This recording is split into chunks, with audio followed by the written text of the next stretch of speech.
You probably have seen a movie with a scene somewhat like this. John is sitting alone in a bar, drinking beer, watching sports on the TV screen in the bar. Sitting near him is a group of men, drinking, laughing, yelling, swearing, as if they don't bother about the existence of anyone else. Suddenly, John bursts out laughing because he sees something funny on the television.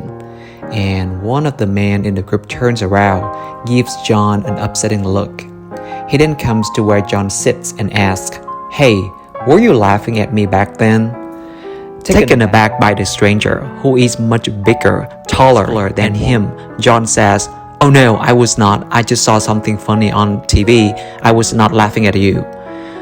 That stranger doesn't just end the conversation there. He goes on to suggest that John was laughing at him as his other friends were making fun of him and doesn't like that.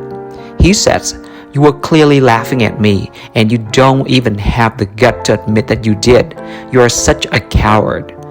John gets both annoyed and offended, but he doesn't want to escalate the tension. So he replies, "Look, I don't know who you are and I was not listening in on your conversation. I just happened to laugh when your friends were making fun of you. That's it." The man doesn't leave. He accuses John of offending him and asks John to meet him outside the bar to quote-unquote straighten things out with a physical fight in the cheering of his friends. John knows that he would be beaten up by the guy, so he refuses to engage in the fight and instead offers an apology and then leaves amid the chanting "Cowards, coward, coward, coward" from the group of that stranger. In real life, there are many situations that are somewhat similar to the story I just told. It's not uncommon for people to bump into bullies who would try to put up either a physical, emotional, or mental fight with the victims. In the story I just told, John was called a coward by refusing to engage in a fight with that stranger. John must have felt a host of negative emotions, including shame, humiliation, embarrassment, and even bitterness. He might have thought of himself as a coward as well for not having enough courage to engage in a physical fight with that stranger. In fact, most of us would probably do the same if we were in John's situation, and consequently, we would feel bad as well. In reality, when faced with bullies, many people choose to walk away, leaving the bullies with opportunities to chant their victories and regard their victims as cowards. If we happen to witness someone getting bullied, we may feel sorry for the victim, but somewhere in our heart, we may think that the victim would be a coward by shying away from the bully. On the other hand, we may hate the bully, but somewhere in our heart, we may think that they are bold, daring, and courageous. But is that perception really correct? We all know that sometimes the brain may process information using shortcuts and automatic models, leading to biased perceptions. On the surface, it may seem that bullies are bold and the victims are weak.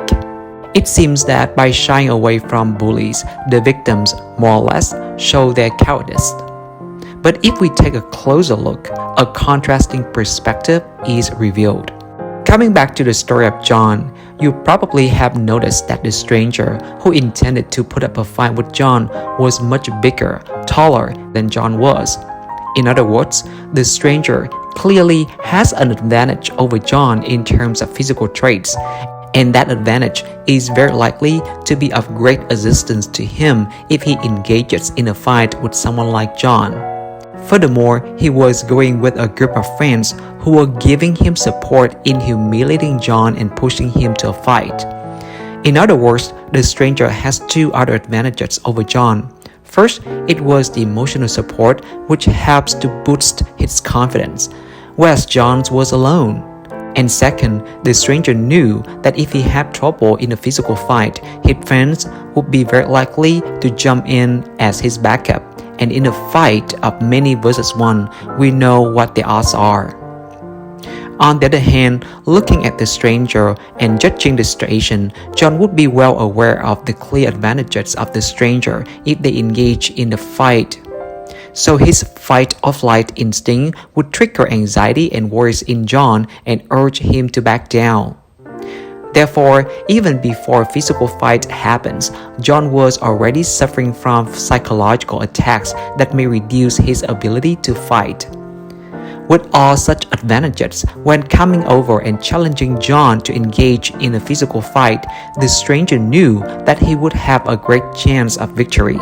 So, the physical fight, if happened, wouldn't have been a fair fight. It would be biased toward the side of the stranger. In a sense, the stranger would be cheating in this fight by leveraging the advantages that John didn't have. If it hadn't been for such advantages, the stranger would be much less likely to challenge John in a physical fight because he would know that his chance of victory would be much more uncertain without those advantages. Imagine what would happen if John had been actually much bigger, taller, or muscular than the stranger, and were hanging out with his friends as well. In that scenario, would that stranger still want to approach John and challenge him? The answer would be very likely to be no, because the odds in this case would be in favor of John. So, by choosing to pick on someone over whom he has more advantages, the stranger or the bully was actually the real coward. And this kind of coward behavior seems to be pervasive among bullies. Take a minute to think about the bully situations that you have seen or experienced. Do you notice that bullies tend to pick on victims over whom they have clear advantages? For example, bullies tend to have some sort of physical trait advantages over their victims, such as being bigger, taller, stronger, more muscular than their victims.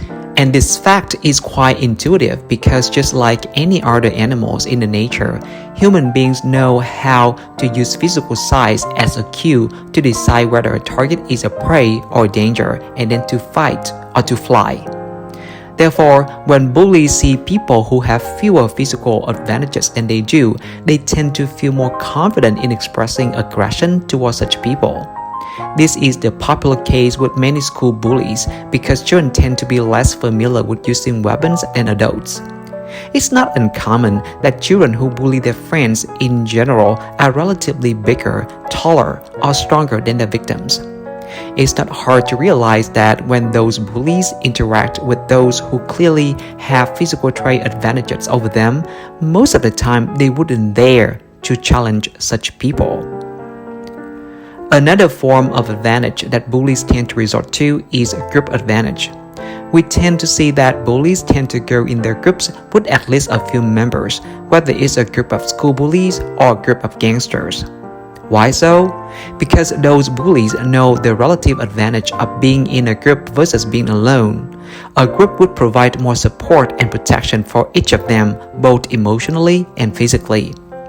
A group of bullies would make it easier to attack a victim, either physically or emotionally as well. But that's really not fair when one person has to defend a group of others and we can see which direction the odds would be in favor of. Without a group advantage, an individual bully would be less likely to attack his or her victim, given that everything else is the same. Therefore, the bullies team up with each other to attack their victims because each of them doesn't feel confident enough facing the victim on their own. With that in mind, we can see that bullies are the real cowards. Indeed, there are stories that bullies and gangsters team up to attack a victim just to realize that the victim can defend himself or herself, and as soon as the victim can knock down one member in the group, the others just run away for their life without even caring for the team member that gets knocked down. If that's not cowardice, what is? Another source of advantage that bullies leverage to get their way ahead is the power of status. Power of status can come in a variety of forms. It can be in the relationship between bosses and employees, or government officials and ordinary citizens, or teachers and students, etc. The bullies can take advantage of the relative higher power that they have in a relationship to attack their victims. You may have heard about, seen with your own eyes, or even experienced working with horrible bosses who would pour their rage onto employees or tormenting their employees' emotions with unacceptable attitudes and behaviors. In such cases, the bullies know that their victims need to rely on them to some extent, and that if the victim chooses to fight back, it would be an uphill battle for the victims. In fact, the larger the discrepancy in terms of power, the more likely it will be for the bullies to attack their victims in brutal ways. Think about countries in the world where dictatorships still exist or used to exist. In such countries, normally there's a central dictator figure who controls the whole country. Have you ever wondered how one dictator can rule millions of people, and even though millions of people hate the dictator and want to get rid of that person, they're just too afraid to do so? And if the dictator no longer has that kind of power, would people still be scared of him? Probably not. They would never let that dictator bully them. And the dictator would probably dare not confront their victims, let alone bully them. For example, Hitler was a nightmare of the world. Under his ruling, millions of people get imprisoned, tortured, and killed. But what happened to him on his last day on the planet? He hid in his shelter while his soldiers had to combat on the battlefield. And upon hearing that the Russian troops were approaching, he decided to shoot himself to avoid capture. So Hitler, when in power, had the gut to order soldiers to go to battlefields to fight and died.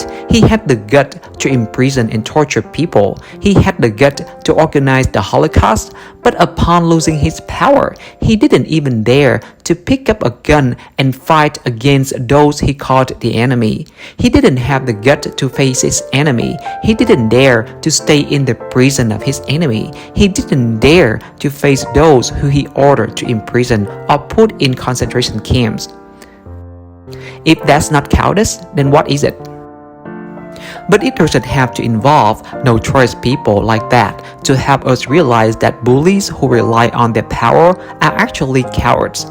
For example, in our daily life, you may probably hear stories such as an employee who gets bullied by a boss for a long time, decides to quit, and after the decision, that employee confronts the boss who has been bullying him and gives that bully a peace of mind, with the bully staying completely silent or hiding themselves behind security guards, knowing that the employee is no longer afraid of them and the discrepancy of power no longer exists.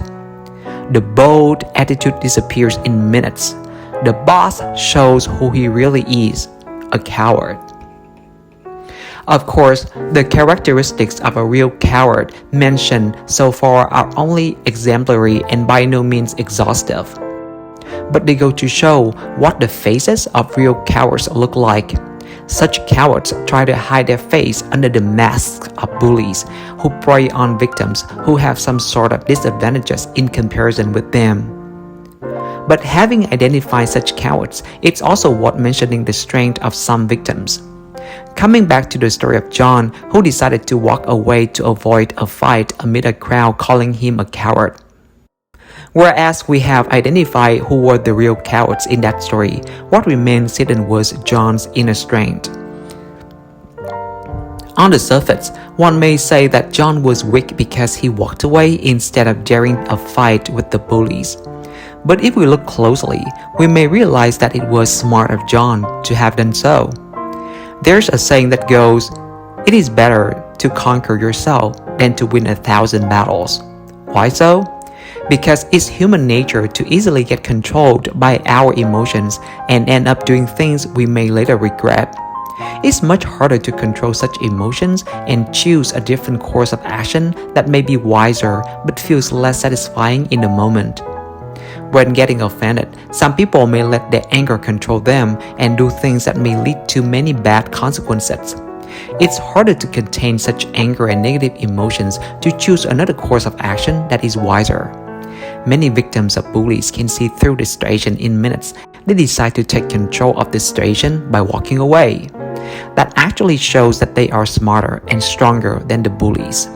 For example, there's a story about a boy who frequently got bullied by his peers, and one day, his bullies pushed him down the stairs, causing him to stay in the hospital for 2 weeks. But instead of letting such behaviors trigger anger, hatred, and revenge, the boy decided to focus on improving himself in academics. He ended up getting admitted to a good university and then got a good career. His name is Elon Musk. Of course, his success doesn't mean that the behaviors of his bullies were acceptable. It just shows how strong he has been. Life is tricky because sometimes we can't tell good from bad, right from wrong, truth from lies. It's easier for us to think that some people are bold, brave, and admirable just because they have some relative advantages over others, and then they leverage such advantages to bully others. Unfortunately, that perception is just incorrect.